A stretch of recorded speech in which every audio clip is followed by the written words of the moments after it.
Why, hello there, friends, and welcome to the Blizzard Watch podcast, where we talk about Blizzard Entertainment's games and other things. Right now, we're going to be talking about one game in particular, Warcraft Arclight Rumble. They've had I'm sorry, I couldn't help myself.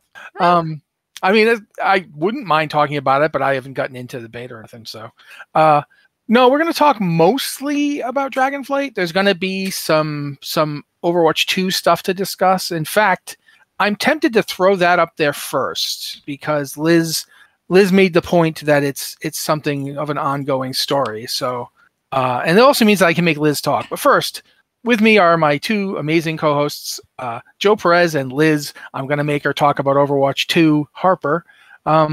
Liz, what about Overwatch 2? It's really funny that you think you're making me talk about Overwatch 2, and I'm like the person who doesn't even play Overwatch. Yeah. So, yeah. I kind of watch Overwatch 2 and like enjoy the chaotic weirdness of it because it has not had a smooth launch and it hasn't really smoothed out. So they just pushed back their mid-season patch. And I think one of the things the mid-season patch was supposedly going to do was bring May back to the game because May was removed a few weeks ago due to a bug. But now the patch is pushed back. There's still no May, and I don't think we have an ETA for the next patch. And it's like they had announced they were rolling out a patch today. They do actually have a ETA for it. An ETA for it? Yep. Update 4:00 p.m. PST, which was, like an hour ago. Yep. We are now planning to release this mid-season patch on Thursday, November 17th at 11 a.m. PST. Thank you to our players for your patience as we address this issue.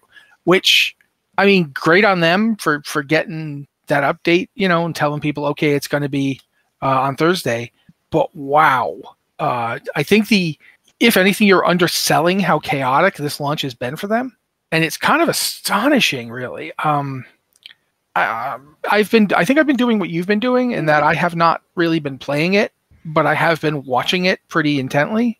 And yeah, I am just shocked at how many things seem to just keep coming up for this.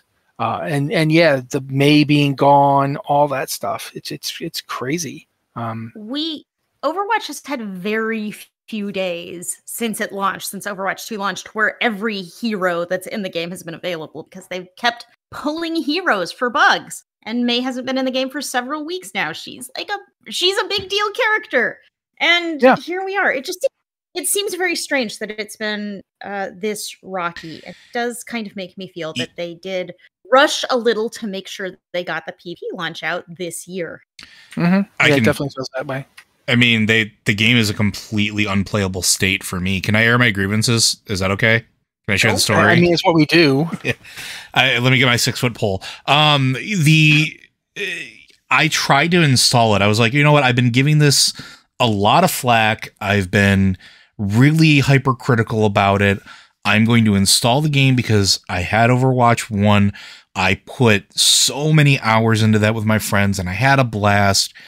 Maybe I can find the silver lining or the gold nugget in here somewhere. And I literally installed it and loaded up. I was in menus, not even in a game, for 5 minutes, trying to figure out where things were, like you would expect to, seeing what carried over, skins, champions, all that stuff, getting through the blast of it blasts you in the face of, hey, do you want to buy the battle pass? Do you want to buy the battle pass? Because that just beats you over the head as soon as you log in. And all of a sudden I get a warning from my computer where everything has maxed out memory-wise. My RAM is pegged completely, and I have 32 gigs of RAM. My page file for Windows, which is what Windows uses when the memory is full or being slow to try to preload everything, had moved in that 5 minutes to over 100 gigs. And my computer was like, nah, ain't having it. Not doing this. And I'm like, okay, this is weird. So I crash everything out and I reload everything and I look at it. Everything's fine. Page file goes back to normal size. RAM cools down. Everything looks like it's normal. So I'm like, this is a little weird. Maybe it was something wrong. I'll repair the game and try again. So I do a repair. It finds some things that are wrong, does its thing. I'm like, okay, that makes sense. Maybe there was just like a bad file or something causing memory leak. I load back in. I'm in 3 minutes this time before the exact same thing happens. Reboot the computer, try again. Same thing. Uninstall immediately. It is completely unplayable for me, and I'm not the only one. Apparently this is happening with a small subset of people, and they're not even talking about it. There's nothing on the forums that I can find with confirmation from them or that they're even looking into it. And I think that it just leads back to the whole thing. I think it comes back to, like Liz said, this just feels like they tried to rush to get the PvP product out. And that's sad because I really, really liked Overwatch 1. And the kicker is I can't even go back and play Overwatch 1 because they killed it to produce this. Completely overhauling that code instead of doing what they originally said they were going to do. And it's sad. Like, I wish it was better. And maybe they'll address it. And I know some people are having a blast with it, but there's no way that my computer should have trouble running it. I can literally run Cyberpunk 2077, even when it was in its broken state, at max settings with no issue. Overwatch 2 should be no problem. So just my 2 cents and an anecdote. I'm sad with the train wreck that has become of it. Yeah, I just felt to me like this is something we should be mentioning because, quite frankly, it's a big story. Like the fact that Overwatch 2 is having so many problems when this is the big rebranding, the big relaunch. We could have the debate of does Overwatch 2 count as an expansion or as a new game? We could have that one forever. Blizzard calls it a new game, but it's a new game that comes at the expense of the old game. Like Joe just said, I mean, you can, if you didn't like Diablo 3, you could still play Diablo 2. You know, the two games, like, they weren't taking anything away from you. It's a game you don't like. Okay, don't play it. But with this, if you're saying, man, I really miss Overwatch, sorry, Liz, I heard you. It's more like Cataclysm. Yeah, it's like when Cataclysm launched, and it's, Cataclysm was great. There was a lot of good stuff, a lot of good overhauling of the old world, but it's like now we can never go back. So, and maybe in a few years we'll get Overwatch Classic. I was just gonna say, so this is literally about. I was unmuting myself to say Overwatch Classic when. But we should also talk about. There's a bunch of Twitch drops available for multiple Blizzard games. I think at this point, Liz mentioned there's Hearthstone ones in her response that start tomorrow. I believe the WoW Twitch ones are already in, and the Overwatch ones went in last week. I'm not sure when the Overwatch ones went in. There's some cosmetics. The Overwatch ones aren't like huge things; they're just little cosmetics. So, okay. But they're available. They're available. If you watch Twitch, then log on, watch some Overwatch, and get your thing wetsits. Yeah, the Dragonflight ones are actually pretty substantial. Yeah, well, they are amazing. I don't know if you can handle that technical jargon there. Yeah, go ahead and talk about them. Look at you continuing to make me talk about things. It is actually my job. It's so demanding having me on the podcast, making me say things to people. Totally unexpected. Okay, yes. So the Dragonflight drops went live today. The first drop is the Dragon Kite pet. And this is something that was previously only available from the trading card game. And now you can get it by watching 4 hours of World of Warcraft pre-patch content on Twitch. You do not have to watch consecutive hours. You do not have to watch any specific streamers. You just watch World of Warcraft and watch for 4 hours, and you get a cool pet in-game. You do need to link your your Battle.net account to Twitch, but that's really simple. We have posts on the site about it, and yes, collect your goodies. I believe next week we will be getting the Fell Drake mount, and that's the really exciting one. Who doesn't want to ride around on a Fell Drake? Of course, I do kind of wonder about all of these mounts because we're about to go into the Dragon Isles, where I don't think you can't use flying mounts on the Dragon Isles. You can only do dragon riding, which is that doesn't use any of your mount animations. It doesn't use any of your normal mounts. I think you can get them again at max level, but yeah, at least for between 60 and 70, it's all dragon riding all the time. But it's still a cool mount. Yeah, it's very cool. It's very cool, and they aren't hard to get. You just have to basically have to just remember to watch Twitch at the right times, and they're like little windows. This is just a couple of days you have to get the Dragon, and the Fell Drake is going to come next week. I just hope at some point they start bringing back other stuff that used to be in the TCG that isn't around anymore. I'm looking forward to it too, because I sure as heck do not have the budget to buy those things. Yeah, well, I mean, at this point, it's really even hard to get them, even if you have the budget, because the cards have been used.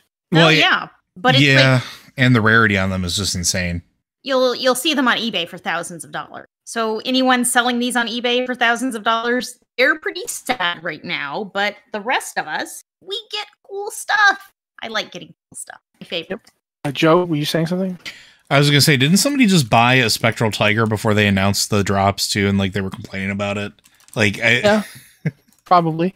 Like for like a non-insignificant amount, either. Like what you call it? I think one went for like $3,000 or something like that. Yeah, I mean, it was going for $600 back, like, in 2010. Yeah, I am not surprised it's gone up a bit. I just think it's interesting. I don't know what else to say about it. But speaking of spending a lot of money on something, they've announced a Alex Straza statue related to Dragonflight. It's now available for pre-order in the gear store. I don't think that we need to talk too much about this. It's a 20-inch Alex Straza statue. It's pretty beautiful. Yeah, it's nice. It's a really nice statue. A lot of people are saying if there had been a BlizzCon this year, this would have probably been announced at it. I don't disagree. I will point out that this statue is $1,213. I'm assuming that's Canadian, because my costs are usually converted. But that still makes it $900 US, by the way. Yeah, that's still $900 US. And it's not available to ship until September of 2023. Yeah. So if you're pre-ordering it, you ain't seeing it till next year. But it is really nice. I mean, it's her new costume, which doesn't quite. It's much more like covering her up. Which I think is good. I've never quite understood why her original outfit looked like they did. But this one's really just beautiful. It's a beautiful statue. It's got flowers and little dragon babies. And dragon eggs. Base. Yeah, dragon eggs. It's just, the whole thing is great. Go ahead. It is a fantastic model, or a fantastic statue as far as like composition goes. My only gripe is the same gripe that I had with Thrall. And because it's a pre-done paint job, it's okay, but it's not great. And maybe I'm really picky about that stuff because of what I do. But like, I'm looking at her face and like, she has this uncanny like pallor to her that I understand people are gonna be like, oh, it's a dragon. But I'm weird. I take these pictures like this and I convert them into black and white so that I can see like where highlights and lights are supposed to go. Because again, that's the painter in me. And I'm like, and I flip back between the color and the black and white, and like they made her face just feel almost alien, like almost uncanny. So my only gripe, everything else is great. Like the base is phenomenal. And I can tell you from experience of holding at least the Thrall statue, which is about the same size height wise and made out of the same material, this thing gonna be heavy. It's gonna be real heavy. Yeah, this is another thing. This is another thing I don't have the budget for, but I think it's super cool. Yeah, but that's tough. I'm trying to imagine trying to justify, like, oh, you know how you wanted to get that like that $30 pet in your dragon game. I kind of like to spend a little money too. Oh, really? What do you want to get? I want to get this to my around $1,000 dragon statue, but it's really important. I don't see this flying. I mean, in my financial situation, I may or may not have been the person that budgeted a store budget to buy a Drizzt, a life-size Drizzt. Yeah, it's at that level where it's like, okay, I could do this, or I could pay my mortgage. Yeah. So, unfortunately, if I don't have a place to live, I can't keep anything. So exactly. Yeah. But we should move on. I don't know how much there is to say about this new launch cinematic. I mean, I feel kind of like we're going to say a lot of the same stuff, except of course it didn't cost us money. I'm sure Blizzard spent some money on it. But have you guys both seen the new launch cinematic? Yeah. Not the trailer, not the in-game stuff? I have not. You can talk about it. It's not going to go for it. There's no spoilers to be had. It doesn't reveal anything. You're missing literally nothing. I mean, you're missing really beautiful animation. It's a sizzle reel. Yeah, and it looks great. I watched it like 4 times, but there's nothing going on in it. It's completely beautiful, and you get to see, oh gosh, what's the new dragon's name? Razagath? Yeah, Razagath, yep. Yeah, you get to see Razagath, and that's pretty, like, at scale, and that's pretty amazing. But yeah, I mean, I really like the story trailers where we get a little story, and I think the initial Dragonflight announcement cinematic was just so amazing, so good that like everything they've released since I've been kind of like, I guess that's okay. I don't mind that. Yeah, in terms of visuals, this one is just as good as that one. But in terms of what that revealed, like the very fact this weekend on Lore Watch, Joe went back to calling it Stony Danza, which he'll never stop doing. Nope, never. And it's my hill. I will die on it. I mean, seriously, you will cry over the potential death of a giant rock dude that you'd never seen before or heard of. He's the Zakan of this new cinematic. I mean, seriously, who knew that guy was going to be the guy you're like, oh no. But yeah, we all were. We were all like, oh no. As he achieved his purpose, he climbed that tower, he got the big beacon thing to work and got blown off, and he was heading right down for the lava. And you thought, there is no way this dude is coming through this. We're going to watch his horrible, painful death. And then suddenly, dragon! Really big dragon, because that guy was like 20 feet tall. Dragon! It was just like, when he looked like a Barbie doll in her hand. And like I said, he's like 20 feet tall. That just gives you an idea. Alexstrasza is bigger than you think she is. So yeah, I wasn't like, I wasn't like floored by this thing because like Liz said, it's a sizzle reel, but it's great. I mean, I watched it 4 times. I just watched every bit. The bit with the troll and the dwarf, honestly, I feel like they could have taken that bit and really like gone somewhere with it, because it kind of encapsulates what we're doing in this expansion, where it's like, it's not about killing the other faction anymore. It's about like both factions going into this magical new place and exploring it together. Yeah, together. Or at least, the last time we saw anything like this, I think, was in the beginning of Legion, when you had the 2 groups fighting kind of at the same time, and the cinematic had Varian and Sylvanas kind of like, I guess, cooperating. I don't know what word you'd use for it, but mutual that was assault. The last time. Yeah, that was the last time we had anything like this, and it felt really good to see it. And I liked the dwarf lady with her goggles. I thought that was great. The troll dude, man, he's definitely Zandalar, because those teeth, he had some stuff on his tusks, man. But yeah, just the whole thing. It's really beautiful, but it is not a particularly story thing. It's not spoilery. We do, however, have several other spoilery things that we can tell you exist. I'm not going to spoil them, because, I mean, first off, we have Lore Watch this weekend. We'll probably spoil them there. But secondly, because, this literally just dropped. But I don't think I'm ruining anything to say we've got 2 cutscenes that basically explain how the Alliance and Horde end up on the Dragon Isles, and why they're not fighting, and why they've basically both said, yeah, the truce is on. We're going to cooperate. We're even going to have our group of crazy treasure hunters work alongside their group of crazy treasure hunters. And it's like, the Reliquary and whatever the Alliance one is that I can't remember off the top of my head, but I should remember it because I've done so many quests with them over the years. Explorers League. Thank you. Yeah. Are going to be working together. And I mean, the Dracthyr on both quest things are basically like, yeah, that's my homeland. Yeah, so literally. Don't go. We live here. No. Yeah. Don't get too grabby hands. No looting. Yeah, but what do you think you are, England? Wow, huge slam on anteaters out of nowhere. But yeah, those are fine. Like I said, don't want to go too spoilery, but I don't think it's that big a deal. It's the first thing you see when you talk to Wrathion here, or I think it's Abyssian. I can never remember his real name. I always remember Ebonhorn. Abyssian is his real name, but it's Ebonhorn for the Horde side. Yeah, and it's fine. There's also the they literally dropped this one just as I was finishing the email. They've got the basically, I believe it's called the Thundering something. Yeah, the Tempest Unleashed. That's what it's called.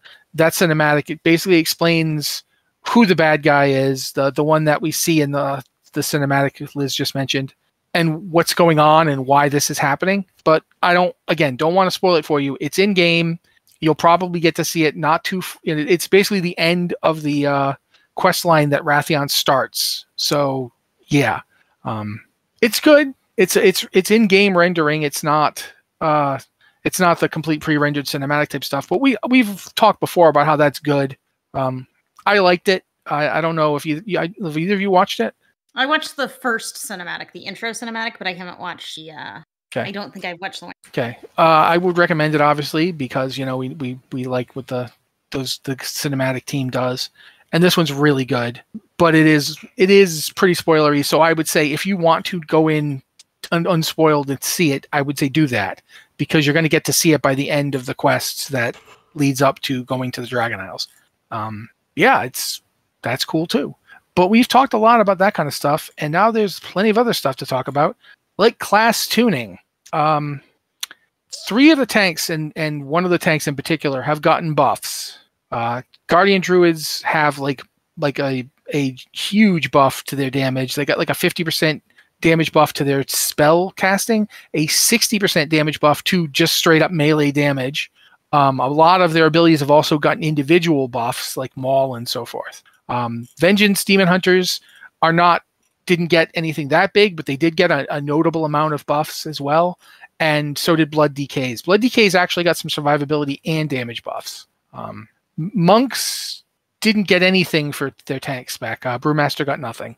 And of course, we already know that the Mistweaver monk got hammered on healing. I think every healer took a pretty big hit. Paladin's the same, and I thought Shaman got buffs. I need to go look at this while you're talking. Go ahead. Okay. Yes. So I think you're in a good place, Joe. We'll see. Yeah, but are Paladins the same, or did they get nerfed?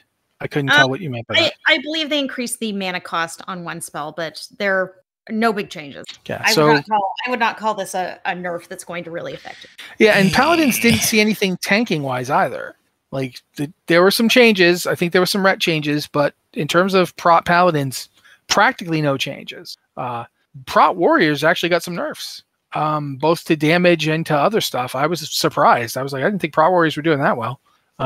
So, yeah, we'll see what's going on with that.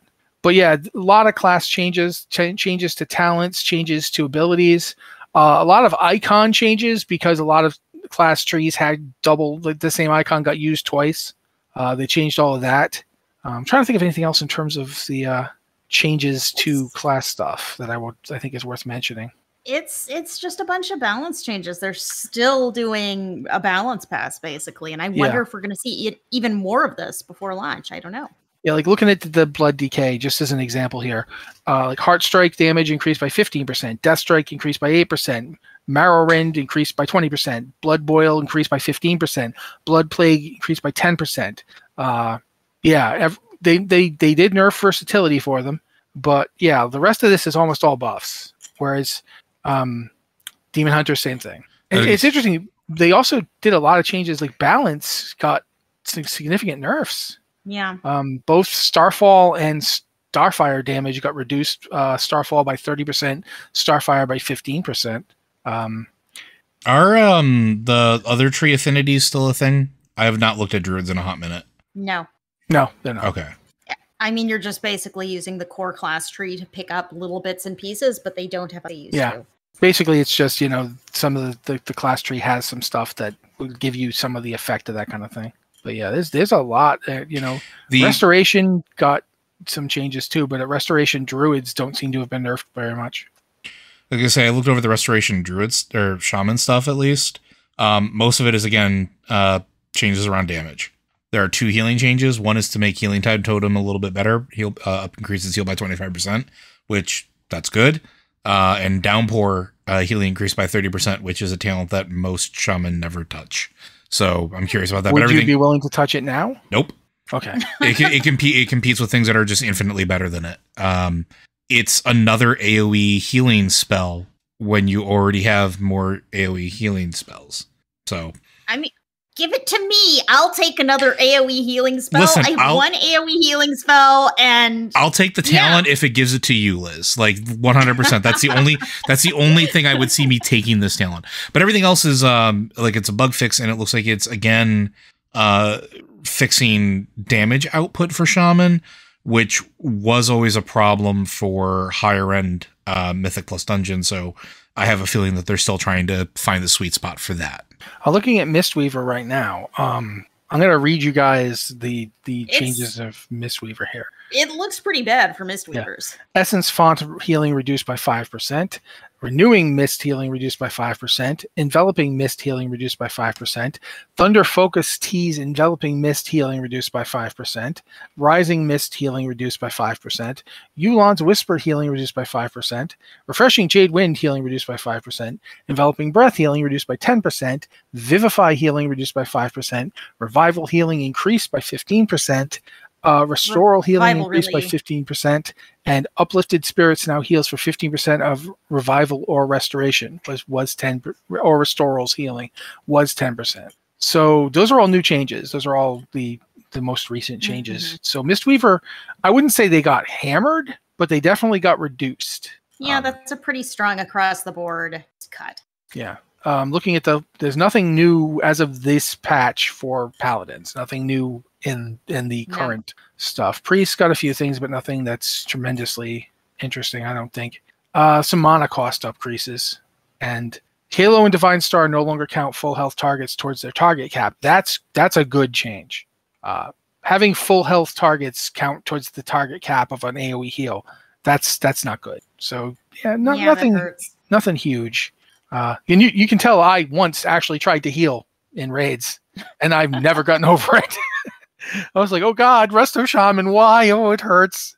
And that was a long time ago, and they've, Joe has since proved that they work, but I could never do it. But yeah, like looking at Elemental gets a bunch of damage buffs. Enhancements, wow. Enhancement just got a straight up 10% across the board buff, and then buffs to a bunch of stuff. I'm looking forward to getting some more playtime. Elemental Shaman. I definitely think it's worth looking at the Elemental Shaman for an alt, because man, there's a lot. I'm not going to bother reading all this because we will literally be here all day. There's a lot of it. But Restoration, Healing Tide Totems increased by 25%. Then it's Flame Shock damage, Lava Burst damage, Downpour healing, but Joe already mentioned he would never take that. Wellspring will no longer snapshot its health on cast when the allies are at full health. Again, that's good. Fixed an issue causing Resurgence to increase all Restoration Shaman damage by 22%. Now I see why they needed to increase their damage in other ways, because that's interesting. Increase the damage of Restoration Shaman spells by 22%. So Resurgence was doing this. They fixed that so it wasn't doing it anymore, and then they just added the damage in. So is Resurgence a talent? Yeah. So people were taking Resurgence to get this benefit, and they're like, nope, you shouldn't have to do that. Okay, that makes sense. So it looks like healing is definitely in flux here. A lot of changes to arms. Wow, actually, arms is looking pretty good.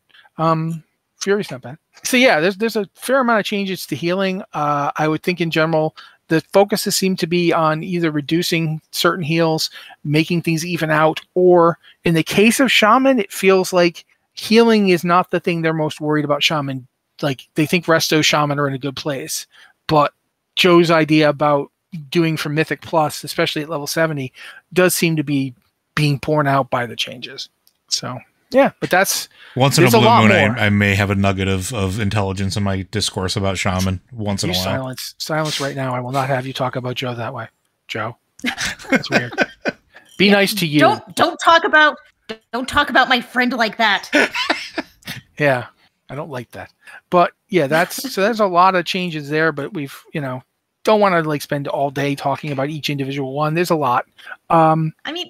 When there's a pile of changes like this, I feel like you got to go in and play the game and just see how it feels, because sometimes, it balances out. Sometimes the buffs and nerfs kind of work together, and some really bad and no fun. So sometimes you think a change is going to, sometimes you think a change is going to absolutely ruin things, and then you play and you're like, wait, I didn't even notice it. Yeah. And sometimes you're like, oh, that doesn't look that bad. And you're like, what happened? Nothing works now. Oh God. I think Paladins are really prone to the second one. Like every time I've played a Paladin seriously, and I've done it over and over again, I keep trying to get that Holy Paladin thing going for me. And every time I've done so, just around the time I get used to it, they change something. And then nothing I do works. And I have to completely come up with a new build. I don't know what it is with Paladin. So I'm actually kind of relieved that they didn't do anything major this time. But at this point, yeah, let's talk about that one first, and we can move on to other stuff. The Winds of Wisdom buff is gone as of today, as we're recording this. Ooh. But at the same time, they've completely reworked XP so that every level between 50 and 60, it costs 22 to 26% of the amount of XP you needed before this patch to get those levels. So basically, you have double the Winds of Wisdom buff between levels 50 and 60. And even if you're like on a level 20 or something, I believe was originally reported on Wowhead. I believe they said that something like they took a level 38 character and the amount of XP it took to get to level 39 was still only 66% of what it was before. So they have buffed leveling across the board, and they've significantly buffed the 50 to 60 part. So yeah, boo, but also yay. I think honestly the 50 to 60 is a significant buff to leveling. Oh yeah, very much. So, and we still have the WoW 18th anniversary buff is still ongoing, so you still get some buffs on top of those buffs. Yeah, the 18% because it's the 18th year, so it's my World of Warcraft addiction is now capable of serving in war and driving, and will soon be able to drink. Actually, it can drink fine up here. I don't think I think it's like 18 up here. But yeah, that's not something I like thinking too hard about, man. But yeah, that's cool. It's related to the thing I'm going to talk about next, which is the heirloom changes. Did you guys get a chance to look at those? I looked at them, but when you linked them, that was actually the first I'd heard of them. Yeah. Same. The scaling on heirlooms has been really significantly revamped. Basically, they haven't changed the fact that they don't give XP bonuses anymore. That's still there. But previously, your heirlooms were about as good as uncommon quality gear, green gear, of that level. So once you get to a certain point, people were like, yeah, I'm not going to keep wearing these. Like, why would I keep wearing these? Like, questing and leveling gear is better. And that kind of defeats the purpose of heirlooms. I mean, if they don't give you an XP bonus and they're not good gear, I mean, what are they for? Okay, I'll tell you exactly what heirlooms are for, and I know you're going to agree with me. It's so you can put on gear at level 1 and transmog it and not have to worry about it. Yep. That's fair. But now, in addition to that benefit, it's also a little bit better than rare quality gear at the level that it is. So it's now basically as good as the best blues you could pick up at that level, which makes it a lot more. Basically, you get a set of heirlooms, you put them on, you transmog them to something nice, and then you don't ever have to worry about them. Like, gear you get is not going to get better than the heirlooms, and if it does, it won't stay better much longer. Which I can see pros and cons to, but I definitely think it's part of an initiative to get leveling faster.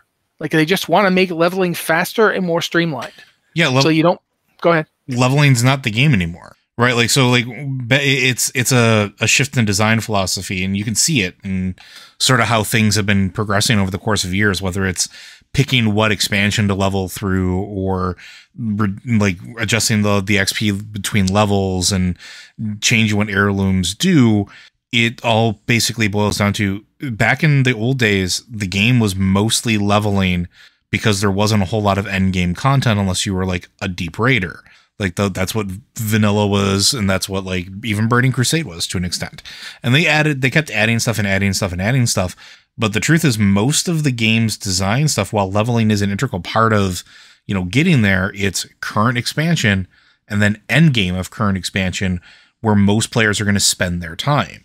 So anything that they can do to at least get people into current expansion, generally makes more sense. So heirlooms doing that, and meaning that you don't have to hunt for gear, and it literally makes the leveling experience easier, faster, and I don't want to say it puts it on rails for you, but if everything levels up at the same time, you're not hunting for a main hand weapon that can keep up with it while you're still basically using something that's no longer useful for you.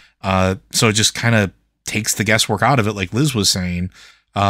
You can make it as pretty as you want with transmog, or leave it, because some of the heirloom sets are really rad in my opinion. But you just progress through. You just go through. You get to experience the story of whatever expansion you pick, or if that's the way you're leveling, and then you just go on to the current content, and then you get to experience what they've put the most time into recently, which is the new leveling experience and then the end game. So it makes sense, at least as far as I'm concerned. Yeah, I agree.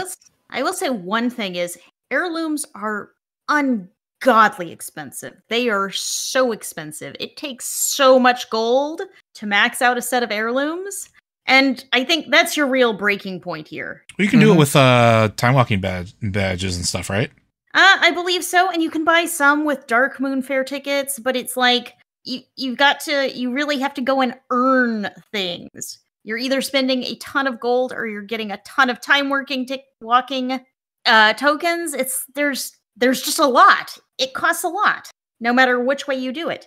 Yeah, I don't disagree with that. I happen to have a lot of them already, so Same. I don't worry about it too much. But yeah, absolutely, that's the case. So making them have more benefit makes more sense because you have basically one way or another, you have spent a ton of money on these things. Because, there's the old concept of opportunity cost.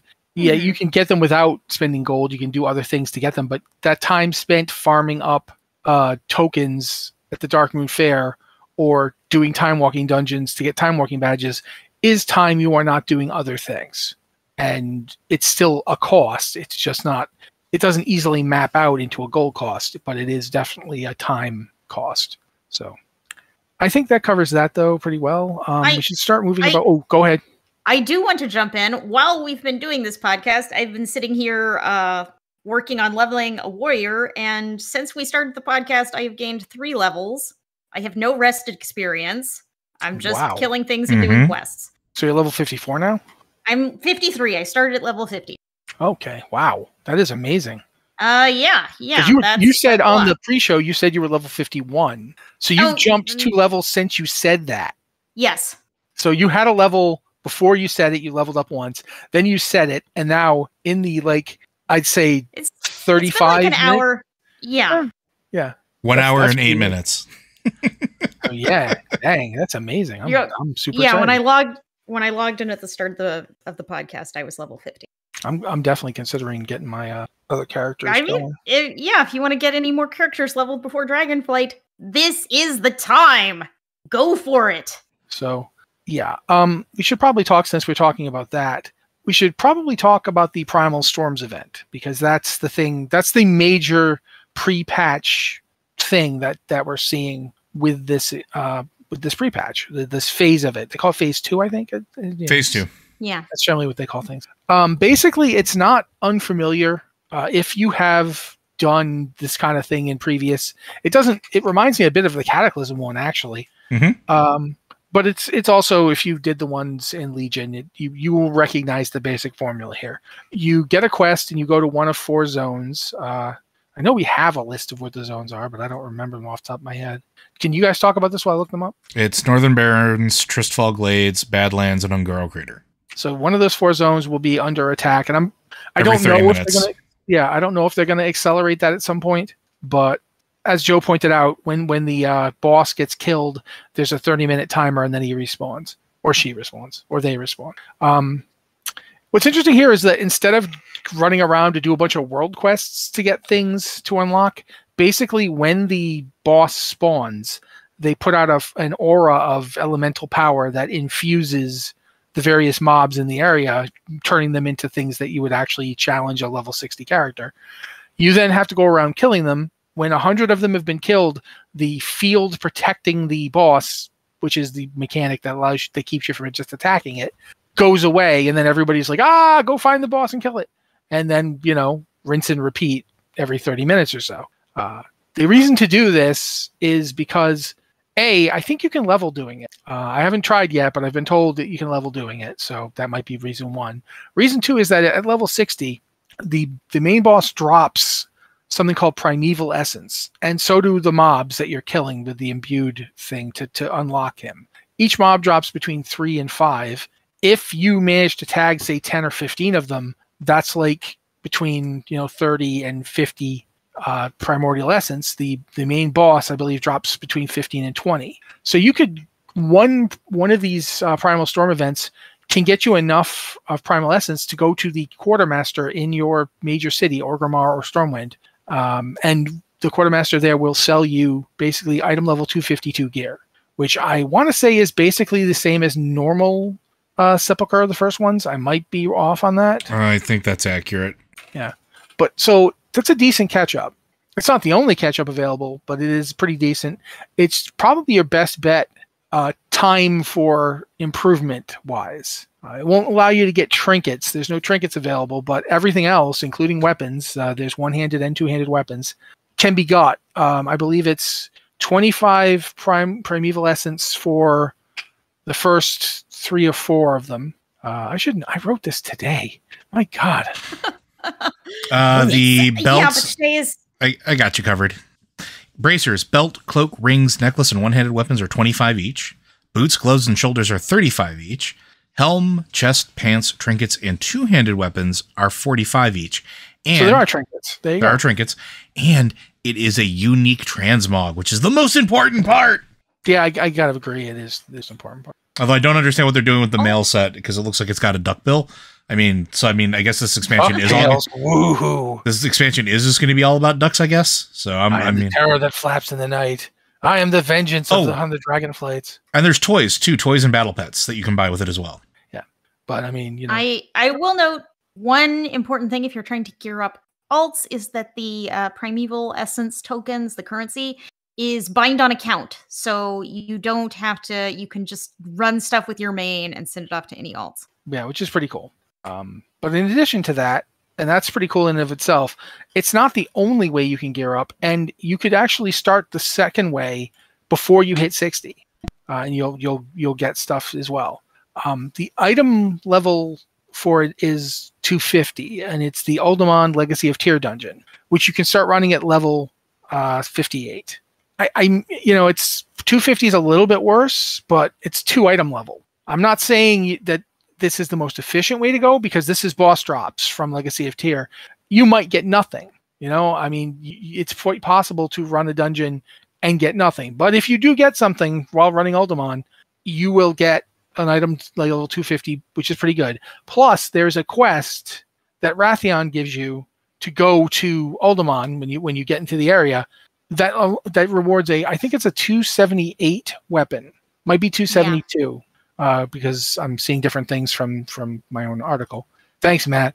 But yeah, there's basically I found a sword that's in the database that looks to be the same as the axe that I already know is there. So yeah, there's definitely item level 278 gear that you can get for doing that quest. That's pretty nice. I mean, it's right up there, and that's as of today.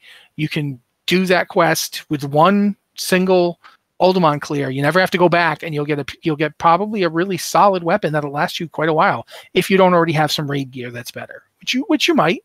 I mean, I think you guys probably have gear at or above that level, right? Yeah, I do. Yeah. So for people who've been raiding and doing faded raids, it's not that big a deal. But if you haven't been and are not likely to, yeah, sure, pick it up. It'll last you till about, I think, mid-level of Dragonflight. About level 65, 66, which is, not bad. And the one thing that you can still do, but this is not from this patch, this has been here for a while. Technically, the WoW 18th anniversary bosses are still there, and you can still kill them, and they still drop item level 272, stuff from their loot table. So if you went and killed Doomwalker out in Tanaris, he could drop the two-handed axe that he had, but it'll be scaled up to level 272. So that's another good place to get a weapon that'll last you a while. It's not quite as good as the weapon from the quest in Uldamon, but it's better than the weapons you'll get doing the Primal Storms event. So yeah, that's worth knowing about. But that's it for that. That's all the gearing up. Liz, I know, Liz, you've already been telling us that you've been working on your alts. Joe, are you at all moved to work on your alts now? I mean, I'm going to level my Evoker. Honestly, though, the rest of my alts, I haven't really felt compelled to drop in on any of them, aside from my Hunter.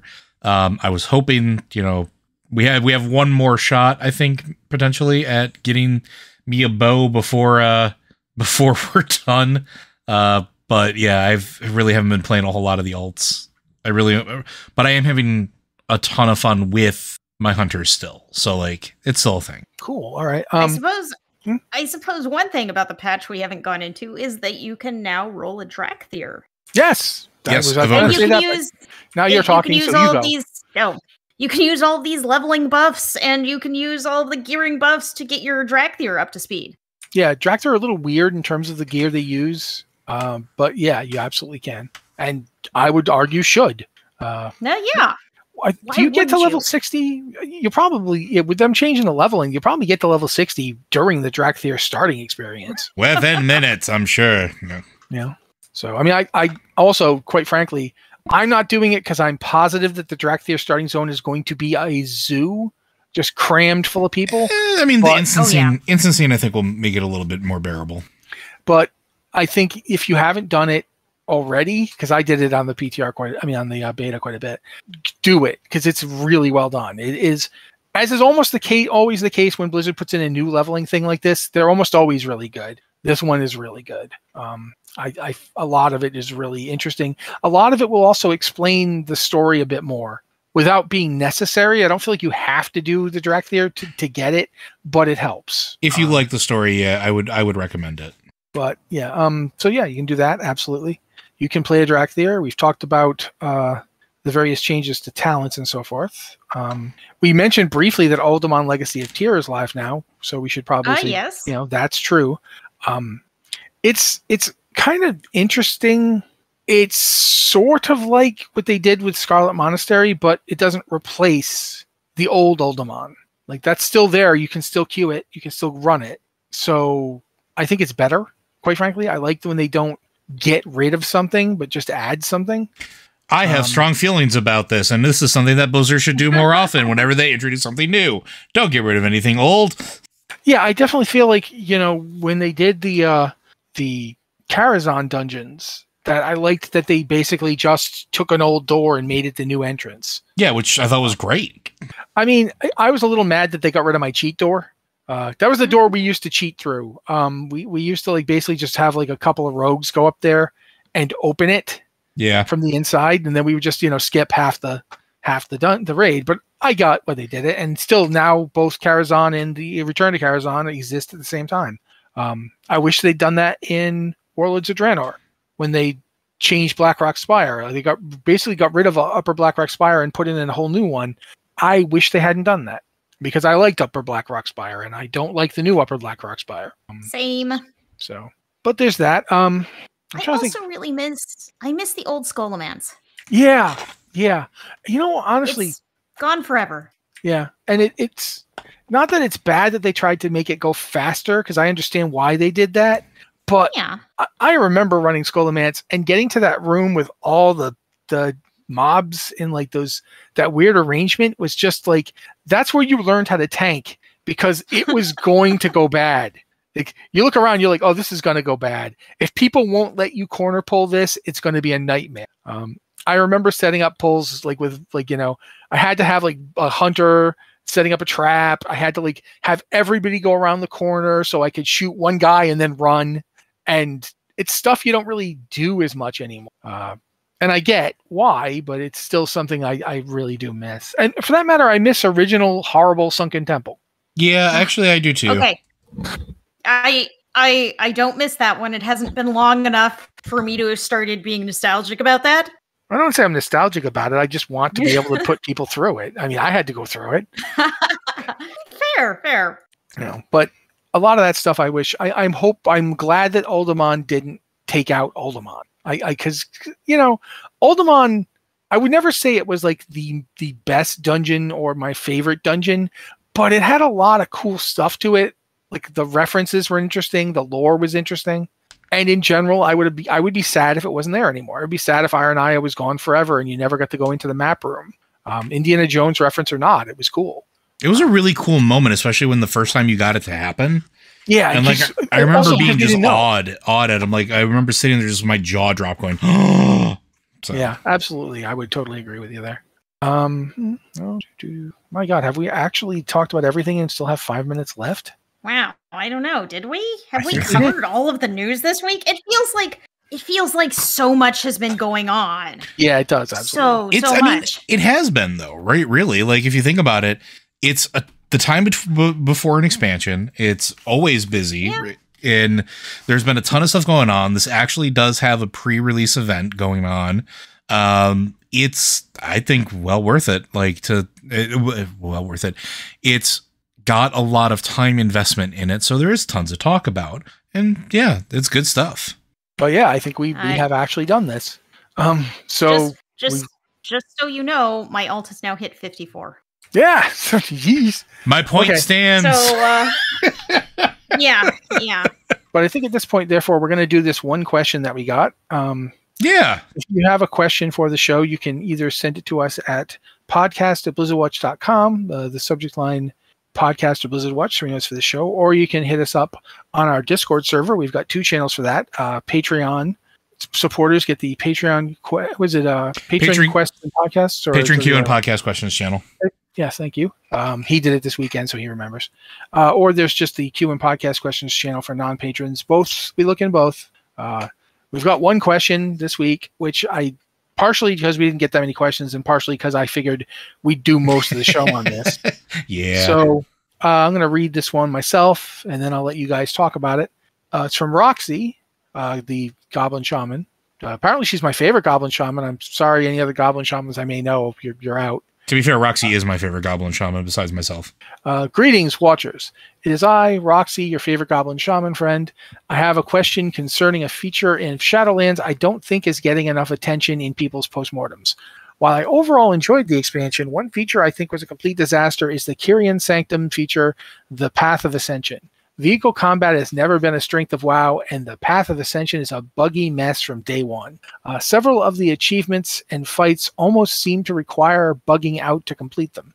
Why does WoW keep trying vehicle combat, and in your opinion, has it ever worked? Whoever wants to answer it, go.